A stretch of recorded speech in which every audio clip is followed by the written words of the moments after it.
What's up, everybody? It's your boy K Love, and we're back again with another episode of the 410 Pod. I hope everybody is having a wonderful holiday season, as it is Christmas Eve, the night before the night, and it's a real sentimental time of the year, a real family oriented time of the year. But we get to watch football tomorrow. And I think it's kind of funny because usually Christmas is the basketball's day, we're used to seeing Golden States and the LeBrons play on Christmas and all of those other, marquee matchups. And this Christmas is a little bit different. We get to see the Baltimore Ravens play on Christmas this year. Again, the second year in a row, Baltimore's played on Christmas, but this week, it's under different circumstances, We just had a game Saturday, which we're about to get into, versus the Steelers, and we have a very, very, very quick turnaround to head on to Houston 4 days later to play on Christmas. And I think this is going to be a test for us. I think this is really, honestly, all right, from a former football player's perspective and a football coach's perspective, I believe this is a setup for disaster. You have two heavyweight teams going against each other within 4 days. Let's not even focus on the caliber of teams. Let's just talk about the players' bodies. They're still recovering from Saturday's game. It's Tuesday. They already play tomorrow. I feel like I just watched that game. It felt like yesterday when I watched that game versus the Steelers. And now I'm like, oh my God, we got to play. We're playing again tomorrow. I got to bring the jersey back out. So NFL, I hope this doesn't happen again for the players' safety. Not even just speaking about the Ravens, you know what I mean? Like, the Texans have to do it again. The Steelers have to do it again. The Chiefs have to do it again. You know what I mean? As much as I hate all of those other teams, this is still unsafe. You know what I mean? 2 games, 10 days, 3 football games. They played last Sunday. They played Saturday. Then now they're playing Wednesday. That is way too much. Grant, I get, NFL, I get it. The Ravens just had a late bye week. Who cares? 3 games in 10 days is still egregious on a player's body, on a player's mind, really. And we'll see we'll see what the outcome of the game is. I pray that there's no injuries, because in a situation like this, you're almost asking for them to happen, because it's the NFL. It's the hardest football league. It's the hardest, the biggest football league in the world, and where the best athletes are performing. And it's not easy to recover from one football game. I played in college. I played college football. It's not the NFL, but one game takes a toll on you. It takes 1 to 2, maybe 3 days to recover, depending on how beat up you are, how much you played. And for guys, such as a Derrick Henry or, maybe on their side, on the Texans side, a Nico Collins, a Joe Mixon, those guys get a lot of load. You know what I'm saying? They get a lot of the game load. What are they feeling? These defenses that got to go out there and, continue to hit each other every play. What is that? You know what I mean? What does that do for anything? So, NFL, you guys need to get that one right. I think next year, I think it's really the fact that they added the extra week a few years ago. You know what I mean? They added the extra week to make it 18 weeks. I don't understand why they did it. I don't think they thought this far. The chances that teams would have to play 3 games in 10 days. You know what I mean? Granted, they get a week off, a whole extra week and a half off maybe, but that's absurd. That's absurd, NFL. It really is. And y'all got to get that fixed. Y'all have to get that fixed. But today's episode is going to be a bit different. It's not going to be as long of an episode, but we're strictly going to be talking about the Baltimore Ravens today. All right? I've got some catching up to do. We got some catching up to do. We got to talk about the Steelers versus the Ravens on Saturday, and then we're going to get into our matchup versus the Texans tomorrow night. But to talk about this Steelers and Ravens matchup, dual, heavyweight matchup on Saturday night, the Ravens pulled off it looked like a dominant victory towards the end there. 34-17. Marlon Humphrey sealed the game with the interception at the end of the game. He jumped the flat route. It looks like they were playing a little cover 2 there, and he jumped the flat route, took it home, took it all the way to the crib, man. Also, shout out to Marlon Humphrey on scoring his first interception. Not scoring his first interception, excuse me. His first pick 6 in his career. That's it's kind of crazy. He catches a lot of interceptions year in, year out. And you would think like, maybe he should have had one by now. But, hey, nonetheless, your first one came up in a big moment, Marlo. And I want to shout you out for that because, you caught a lot of flack early on in this year, man. And I want to say you answered. You answered, my boy. And the haters are quiet right now. The haters are extremely quiet right now. You have 6 interceptions. You're second place in the NFL right now behind 2 safeties, 2 DBs, who have 7. Which I didn't know. I thought Marlo was leading the NFL in interceptions this entire time, but apparently there's 2 guys with 1 more than him. So Marlo, you got another opportunity to come up with a few more this week. I hope you're resting up, man. But back to this game. We look clean. We looked really clean. I got in the last episode, I got into a little bit deeper of a breakdown of what we should have expected to see from the Ravens, and we did it. I talked about running outside zone, running more the RPO game. Those plays were opening up. I was watching the film, the All 22 film, and those little plays opened up. Also, I emphasized in the last episode that they need to run the ball more, continue to run the ball more. Right? Guess what? Guess how many carries Derrick Henry had this past week? He had 24 carries, averaged 6.8 yards a carry for 162 yards on Saturday. Feels funny saying Saturday instead of Sunday.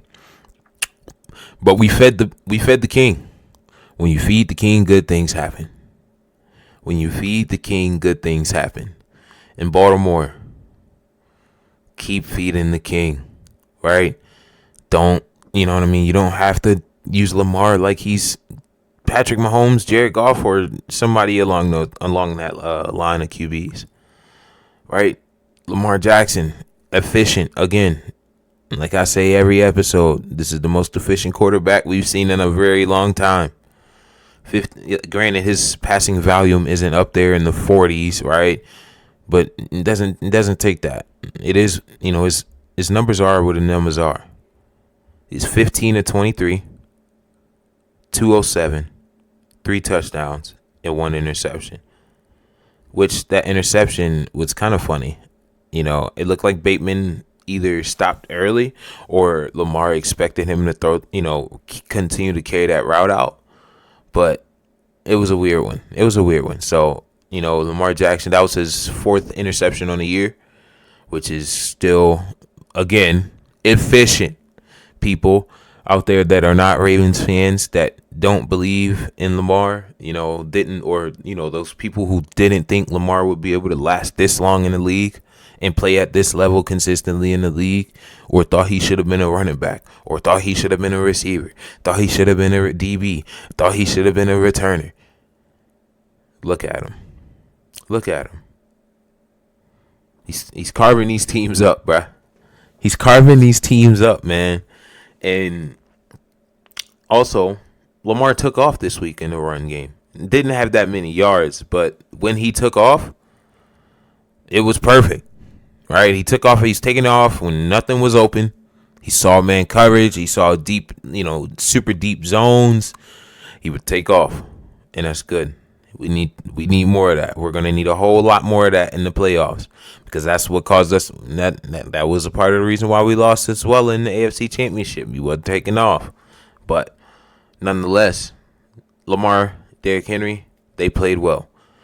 It feels like someone from the Ravens is listening to me, man. I said multiple times on multiple episodes, when we run the ball 20 plus times with Derrick Henry and throw the ball no more than 30 times with Lamar Jackson, good things happen. Good things happen, dog. And Derrick Henry's, his impact to this offense, man, is just, oh man. You can just see it, right? The drive where we scored in the red zone to, Lamar Jackson threw that touchdown, Isaiah Likely down in the red zone. So the Ravens ran the ball 5 times in a row leading up to that touchdown. Derrick Henry probably got 4 first downs on 5 of those runs. Right? Put that in perspective. We are punching the Steelers in the mouth over and over and over and over and over down the field. Boom. We get to the red zone. Monken draws up he draws up a play, dog. So we went unbalanced, tackle over. Tackle over, for those that don't know what tackle over means, so you understand that it goes center, guard, tackle, right, on each side. Now they brought over Ronnie Stanley over to the right side, lined him up to the right side, right? The strength of the formation is over there. It's an unbalanced look. You got, who was the receiver? If I'm correct, it was Tylan Wallace or Bateman. It was Tylan Wallace or Bateman over there. You also had Derrick Henry to the strength of the formation, so to the tackle over side and to the strength of the formation where the wide receivers and tight ends are. And we had Isaiah Likely. It was kind of bunch. They had a bunch look kind of with Ronnie Stanley. It was kind of funky, but when you look at the play, right? Say go. Lamar Jackson fakes the toss. Minka loses Isaiah Likely off the line of scrimmage, right? Because Isaiah Likely is off the line of scrimmage, is taking a doing a shuffle technique before he runs off to the pylon on a rail route or in a wheel or in a fade, whatever you want to call it, down there. And once Lamar sees that he lost Minka, like Minka loses him on the toss, boom, dump it right off to Isaiah Likely in the end zone. Todd Monken hopped in his bag Saturday. He was hopping in his bag Saturday, man. And he fed the king. That's all I've been wanting. That is all I have been wanting us to do. And some other guys that stepped up on the offense. Zay Flowers, had a hell of a game. 5 catches for 100 yards. Hell of a game, Zay. right? Every catch, 20-yard catch. Or it went for 20 yards. He averaged 20 yards a catch, man. And Mark Andrews, 4 catches for 37 yards and another touchdown to add on to that touchdown total. Isaiah Likely, 3 catches, 29 yards, and a touchdown. Rashad Bateman, 1 catch, 14 yards, and a touchdown. We're spreading the ball out. Our receivers have developed. Zay Flowers is still only in year 2. He's only in year 2. And he's got such a long way to go. But Bateman is coming a long way. Granted, he's only had 1 catch in this last game, but his 1 catch went for a touchdown. Isaiah Likely has come a long way. As a blocking tight end, you're starting to see him a whole lot more in those blocking formations, in those heavy 12 personnel sets. Mark Andrews has come a long way from his injury. He started the season off a little slow. He wasn't having any receiving volume, but it was good to see him. It's good to see him getting back into his flow. You know what I mean? His all-pro flow. So, and he's leading the Ravens with 9 touchdowns. There's 9 receiving touchdowns this season. And yeah, Zay Flowers, like I said, he's blossoming into an all-pro receiver. Right? He's first receiver to record back-to-back 1,000-yard seasons as a Raven. First receiver we've ever had do it. So, it's good. It's good. That is a great thing to see. Moving on to the defense. Defense showed up. Defense showed out. Granted, we gave up some yards in the run game. We did, but it's the Steelers, y'all. We're gonna be going against them. Every time we're going against them, it's gonna be a run heavy game. It should be a run heavy game because both teams do 2 things at an elite level, and that is stopping the run and running the ball. We talked about this in the last episode. It was going to be about who could stop the run better. We did. The Ravens stopped the run better. We were the better rushing team, and we stopped the run more. But yet, we still gave up 5 yards of play as a defense. That is still too high of a number for me. I would love to see that number in the lower 4s, sub 4. Sub 4, lower 4, sub 4, right? We would love to see that. But as an offense, we had 6 yards of play, almost 7 yards of play. So, and that's against a really good really good Pittsburgh Steelers defense. So, that's another plus for the offense. Didn't mention that. But the defense, other than, the yards per play and then the little bit of rushing yards they gave up, right? We gave up 117 rushing yards. And that was primarily to Najee and Jaylen Warren. They have a pretty good 2-back system over there, but we still kept them under wraps, didn't allow them to score. We gave up two passing touchdowns. It was, a mismatch with Malik Harrison, I believe that was, on, what's that tight end's name? What's his name?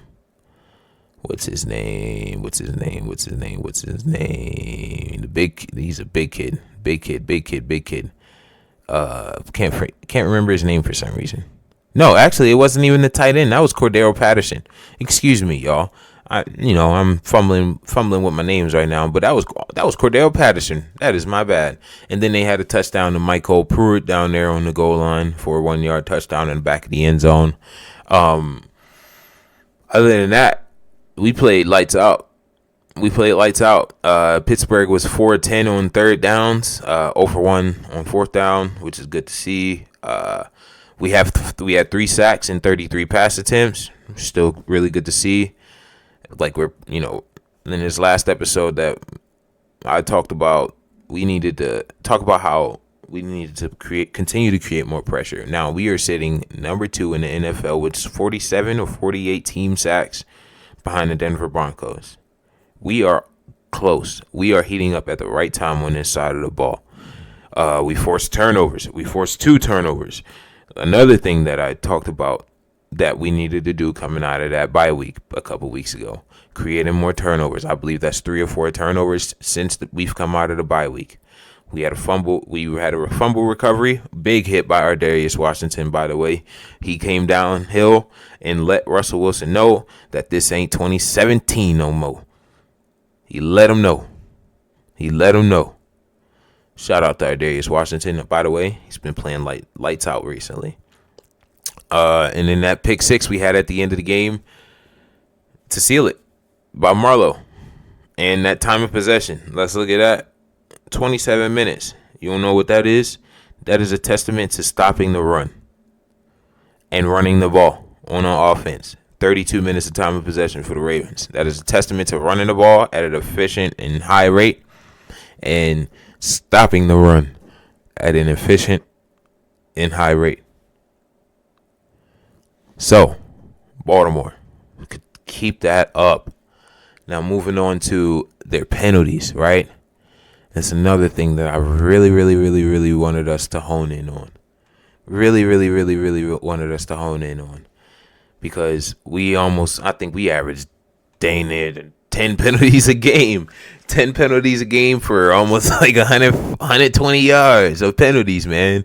So, this game right here, we were clean, especially in a game where there's a lot of emotion on both sides. A lot of history, a lot of blood in the air. You know what I mean? And we had 2 penalties all game. 2 penalties for 10 yards. Baltimore, John Harbaugh, DeCosta, Lamar Jackson, all the stars on the team, all the second strings, all the third strings, all the bench warmers, all the practice squad. Keep locked in, man. Keep being locked in out there. 2 penalties for 10 yards. If we can do that or less every game from here on out, when I tell you we're going to win the Super Bowl, we're going to win the Super Bowl. We could be undefeated if we ain't have 15 penalties in each of them games that we've lost this year. We could be undefeated. All right? All these turnovers, keep it up. Right? Keep all of that up. And we only punted a total of 3 times last night. You know what that's a testament of? Offense rolling. That offense is rolling. The offense is probably running the ball at a high rate. You know that. Hey. What do I know, right? What do I know? I'm just the messenger, y'all. I'm just the messenger. Don't shoot the messenger. Now, once again, congratulations to the Baltimore Ravens on defeating the Pittsburgh Steelers on Saturday night. This victory brought the Ravens level with the Steelers atop the AFC North, both holding a 10-5 record, intensifying the race for the AFC North division title. Go Ravens, man. Go Ravens. Now moving on to this Ravens game versus the Houston Texans on Christmas Day, man. Oh my goodness. Like I said, this is a very, very quick turnaround, just like the segment change. We move from the Steelers and Ravens on to the Texans and Ravens. That quick. Roger Goodell. That's how quick this game turned around. Like that. But the Ravens, 10-5, are set to face the Texans 9-6 on Christmas Day. This game holds a significant playoff implications for both teams as the regular season nears its conclusion. We need this. They need this too. So this game is going to be a good game. The Texans have been hit hard by injuries, man. Notably losing wide receiver Stephon Diggs and just losing Tank Dell this past weekend to season-ending injuries. In response, though, they did the funniest thing that they could have possibly done, which is sign Diontae Johnson off the waivers. I didn't mention that, but yes, the Ravens this past week waived Diontae Johnson, and the Houston Texans, who we're about to play, have claimed him off the waivers, which is adding an intriguing subplot to this upcoming game. I think that's hilarious. So it's going to be an interesting one for sure. I don't know how much Diontae Johnson knows or how much we gave him, but nonetheless, they still got to stop us. They still got to stop us. You know what I mean? So he can be over there, Connor Stallions in it up like, Connor Stallions from Michigan, the dude that was over there like sign stealing and cheating. Yeah, he can do all of that all he wants, man. He can do that all he wants. I'm just glad we got him off the team. As a coach and seeing that a player didn't want to go in the game when told to go in the game, that's not what we want to. That's not what we want to see, man. That's not what we want to see as fans. Come on. Right? But the Texans are really injured. So we have to take care of this, right? The Texans are really good defensively. They have an insane defensive line, front seven. Their defensive backs have been tearing it up recently. Derek Stingley, by the way, is turning it up. I think that's the only thing that really worries me about this game is defensively. Offensively for the Ravens, can we just hold off the pass rush again in back-to-back weeks?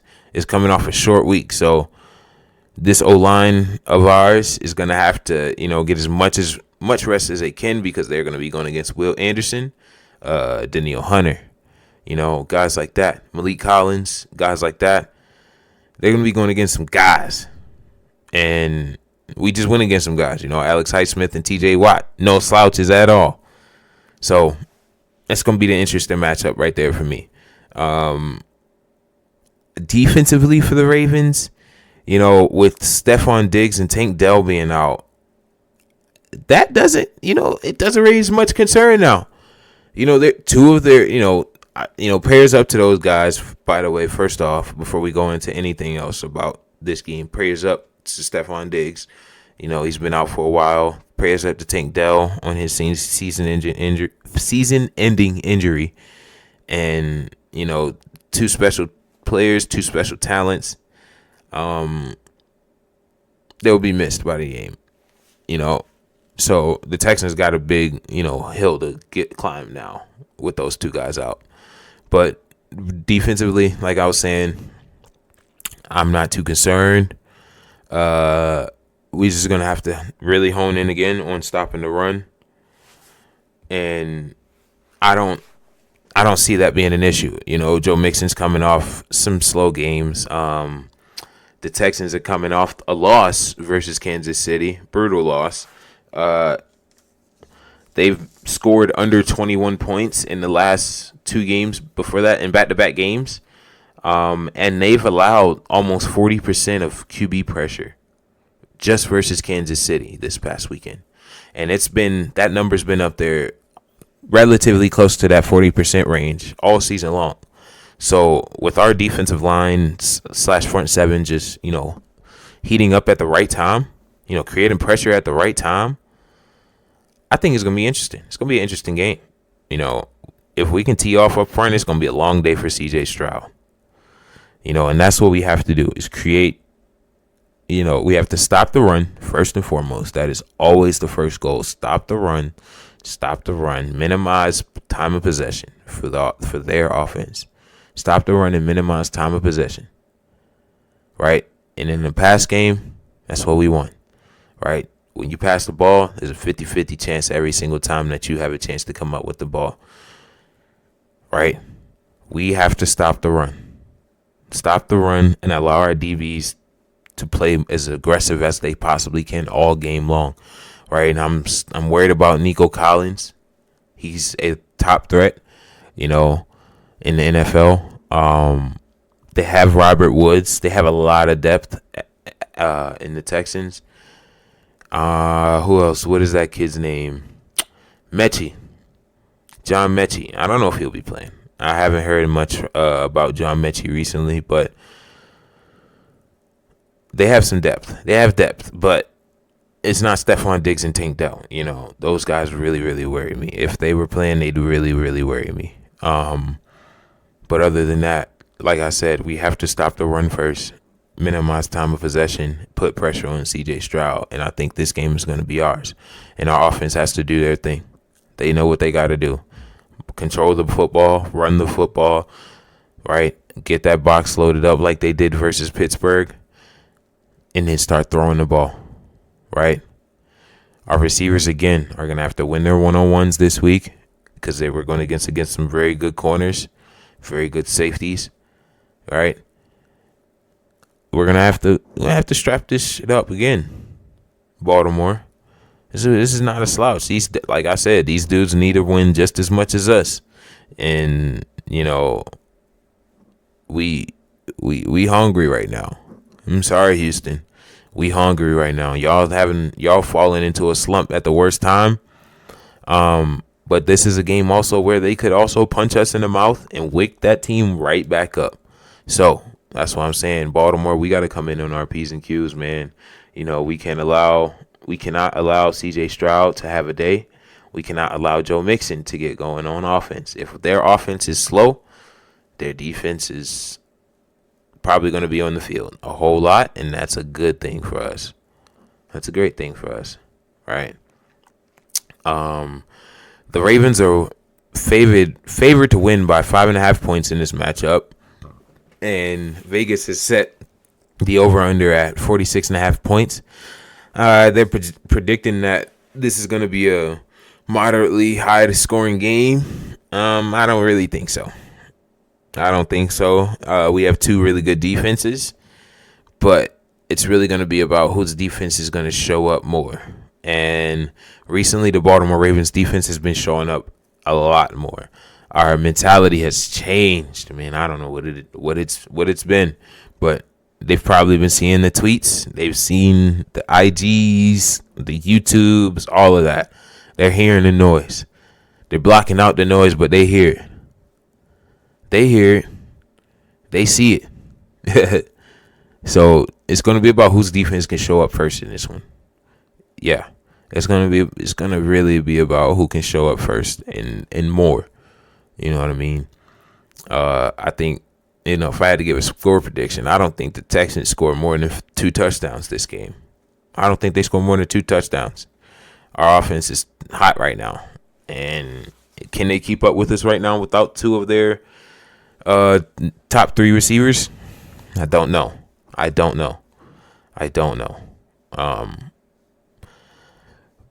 halftime, though.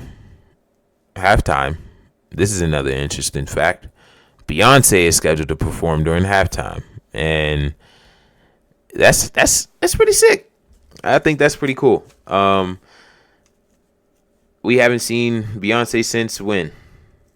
2013 in New Orleans. For those NFL fans and for those Ravens fans out there, remember the last time we saw Beyoncé? Caught a dub in the Super Bowl. So, can Beyoncé come and be our good luck charm again? I assume she's probably going to be singing her country music since it's going to be taking place in Houston, but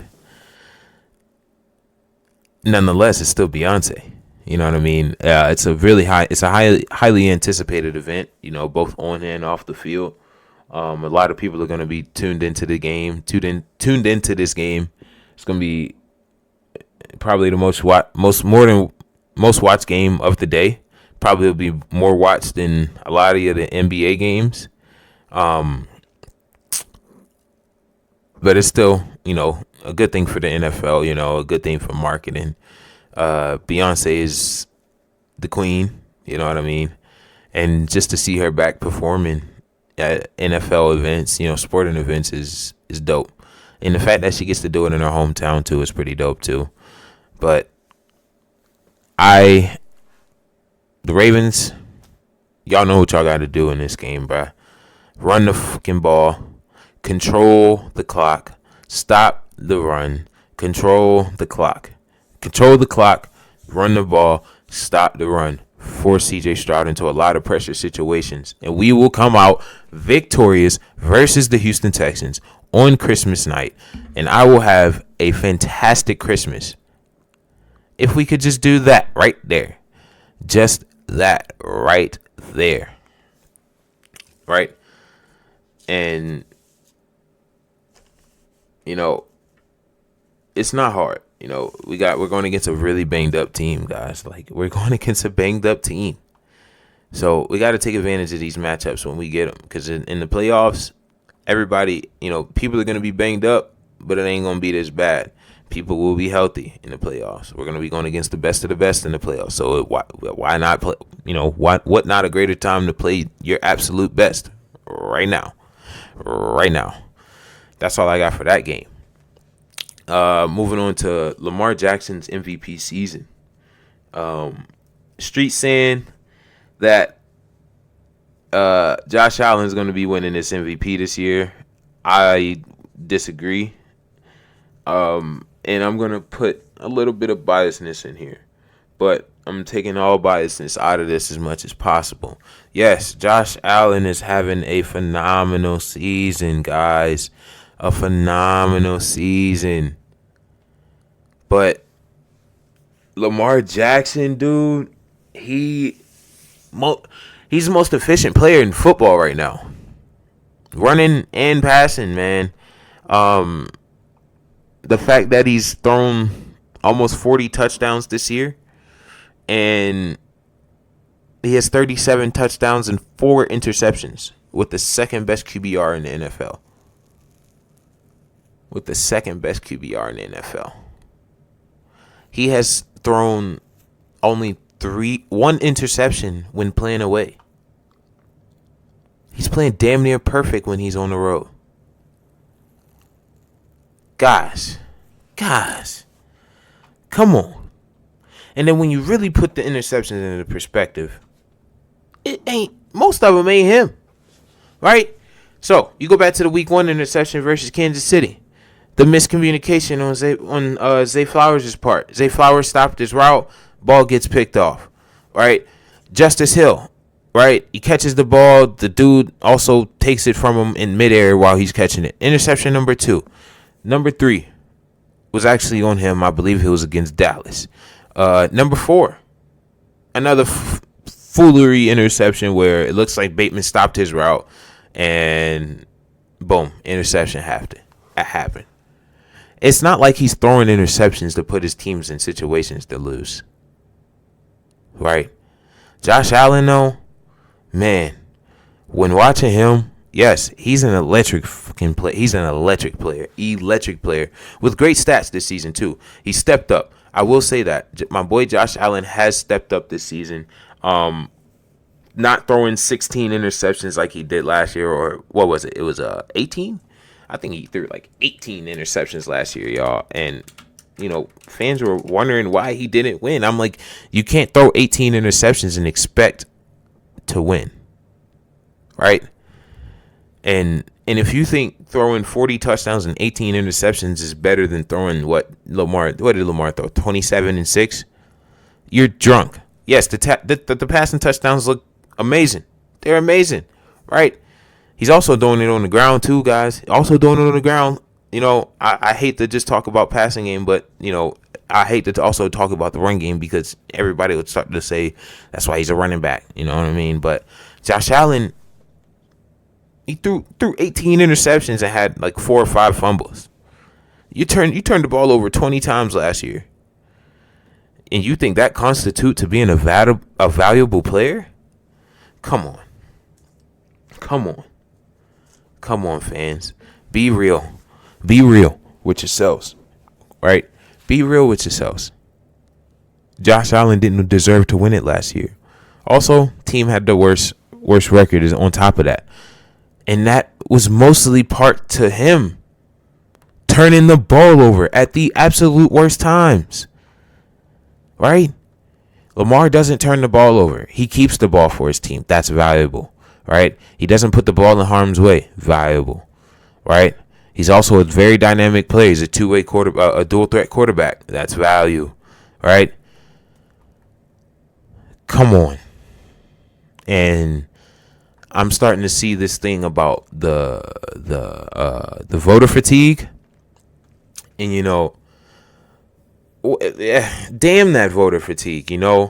I don't think it's fair to players who have worked their dicks off year in, year out to get to where they are, to perform to the way they are, for a bunch of people, where half of that room probably never played a snap of football in their life, and they're all trying to say, quote unquote, voter fatigue, whatever the hell that bullshit is.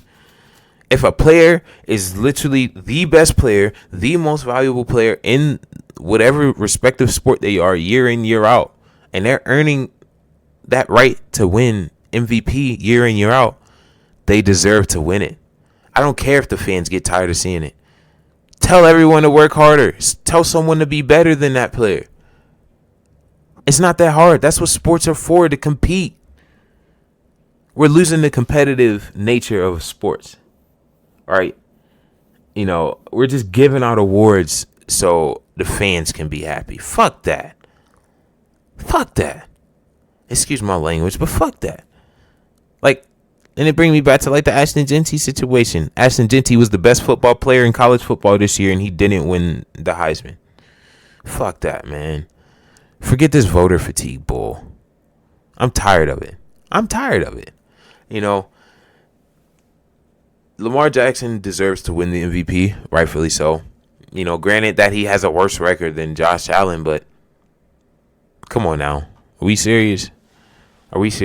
Are we really going to count all these losses on Lamar Jackson committee? They probably will. They probably will try to. And it won't be fair to him. Won't be fair to him at all. But it's unfortunate that they got 5 losses right now. But Lamar Jackson isn't the reason. Maybe in one of those games. Maybe in one. But all the other ones played perfect. He's played perfect in almost every game this season. Second in the league in passing touchdowns. Who is number 1? It might be Mahomes. I know this. It ain't Josh Allen. Though. Top 5 in passing yards. Second best QBR in the NFL. Also, on the ground. He's putting up numbers on the ground, too. You know what I mean? What does he have this year? He's got 765 yards on the ground on 126 carries. Come on. Averaging 6 yards a carry. He's got 3 rushing touchdowns. Come on now. Y'all know y'all want Lamar Jackson to win this MVP, but y'all just tired of seeing him being the best player in the NFL. Tired of seeing him cooking your favorite team, except the Chiefs. Tired of seeing your favorite team getting cooked by Lamar. Do the right thing, committee. Do the right thing. That's all I'm gonna say on that. Do the right thing. Moving on to the playoff scenarios. Now, you guys might want to lock in right here. We have a lot to go through right here. So, first game we need to look at is the 3-11 Cleveland Browns at Cincinnati Bengals, the 6-8 Cincinnati Bengals, right? As much as the Ravens fans, don't want the Bengals to make it to the postseason, keeping them alive in the race is important to us, though. And a win against the Browns would mean that the Bengals would just need to beat the Denver Broncos, who are 9-6 in Week 17, to still have something to play for in Week 18 against the Steelers, right? And thus, they would probably would play all of their starters. So, why is that important? No matter what happens on Christmas Day, right? When both the Ravens and Steelers play, a Pittsburgh loss to Cincinnati and a Baltimore win over the Browns in Week 18 would give the Ravens the AFC North crown. So, in this Cleveland Browns versus Cincinnati Bengals game, as much as we want to root against Cincy, we need them to win. We need Cincy to win this week versus Cleveland, y'all. So, who they say they gonna beat them Bengals? Who they say they gonna beat them Bengals? Moving on to the New England Patriots versus the Buffalo Bills. Right? Oh, man. We needed to see We needed to see the Bills win. Yep, we needed to see the Bills win, which they did. Right? This outcome could have a direct impact on Pittsburgh's Christmas Day game versus the Chiefs, right? Kansas City would clinch the AFC's top seed with a Buffalo loss, meaning the Christmas game in Pittsburgh would have no stakes for the Chiefs, right? With Patrick Mahomes working through an ankle injury, several Chiefs being banged up and playing their second game in 4 days, the Chiefs could opt to rest some of their starters versus the Steelers if the number 1 seed is locked up, which would be bad for Baltimore. But since the Bills didn't lose, if the Bills were to lose, we're have to loss, right? It will bump Baltimore's odds at the AFC's number 2 seed to around 10%. But winning the AFC North right now is the top priority, and to do so, the Ravens need a Steelers loss. So we needed a lot of stuff to happen this past weekend, and we got a lot of good things to happen. Now, moving on to this next week, right? Cincy versus the Titans. We need to root for the Tennessee Titans. We need to root for the Tennessee Titans. The Bengals are barely holding on to their postseason hopes with just a 3% chance of making it, according to ESPN. And a loss to the Titans would finish Cincinnati off, which would be a welcome sign for the AFC contenders who don't want to see Joe Burrow and Jamar Chase in January. So, with that being said, we need to be rooting for the Tennessee Titans this week, which I think they could get it done. They're at home. Why not? Right? You have something to play for, and that is knocking out the Cincinnati Bengals, knocking the Cincinnati Bengals out of the playoffs. Moving on to the Miami Dolphins, 6-7 at Houston Texans. Oh, buddy. And, we needed that. We needed that win from the Texans. But we don't really need to get any further into that. We just need to win out. That's all we really needed to focus on there. From here on out, Baltimore Ravens, we have to win out if we want to make the playoffs and if we want to win the AFC North. And winning the AFC North will grant us a home game in the playoffs. So, Baltimore, you know what we have to do. Just win these last 2 games. Do not fall victim to the trap game in the last week of the season versus the Cleveland Browns. It'll be at home. You'll have a full crowd. You have all the fans out. You're gonna have to play Lamar Jackson and all the starters if we want to win this division. But most importantly, from all these playoff implications and this, that, and the third, right? Winning the 2nd seed, it would be nice, but it is not necessary. We need to win the North. Winning the North guarantees us a home playoff game.